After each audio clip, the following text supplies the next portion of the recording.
না, আর ফ্রিতে দেখা যাবে না আইপিএল। এবার আইপিএল দেখতে লাগবে টাকা। জানেন এবার থেকে আইপিএল দেখতে ঠিক কত টাকা লাগবে? জেনে নিন বিস্তারিত। চ্যাম্পিয়ন্স ট্রফির শেষের পরে বেজে যাবে আইপিএল এর দামামা। ইতিমধ্যে আইপিএল 2025কে ঘিরে শুরু হয়ে গিয়েছে তোড়জোড়, আর কয়েকদিনের মধ্যে ঘোষণা হবে প্রতিযোগিতার সূচি। ভারতের সবচেয়ে জনপ্রিয় cricket league Indian premier league এবার থেকে আর বিনামূল্যে দেখা যাবে না। ক্রিকেট প্রেমীদের জন্য এটি একটি বড় পরিবর্তন, কারণ এতদিন তারা বিনামূল্যে আইপিএল এর ম্যাচগুলি উপভোগ করতে পারতেন। তবে এখন থেকে দর্শকদের জন্য সাবস্ক্রিপশন প্ল্যান নিতে হবে। সাবস্ক্রিপশন প্ল্যানের বিস্তারিত: মোবাইল সাবস্ক্রিপশন, খরচ 149, বৈধতা 3 মাস, সুবিধা বিজ্ঞাপন মুক্ত আইপিএল ম্যাচ দেখতে পারবেন। 2.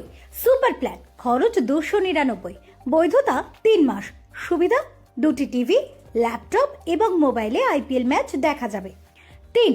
প্রিমিয়াম প্ল্যান, খরচ 499 টাকা, বৈধতা 3 মাস, সুবিধা একসঙ্গে 4টি টিভি, ল্যাপটপ এবং মোবাইলে আইপিএল ম্যাচ দেখা যাবে। এছাড়াও বিশেষ প্যাকেজের মাধ্যমে মাত্র 49 টাকার সাবস্ক্রিপশন নিয়ে প্রতি ম্যাচে খরচ পড়বে মাত্র 55 পয়সা। এই প্যাকেজটি 2 মাসের জন্য কার্যকর থাকবে এবং এটি আইপিএল এর জন্য বিশেষভাবে তৈরি করা হয়েছে। আইপিএল 2025-এর আসন্ন মরশুমে দর্শকদের জন্য বিনামূল্যে দেখার সুযোগ নেই, তাদেরকে বিভিন্ন সাবস্ক্রিপশন প্ল্যানের মাধ্যমে খরচ করতে হবে।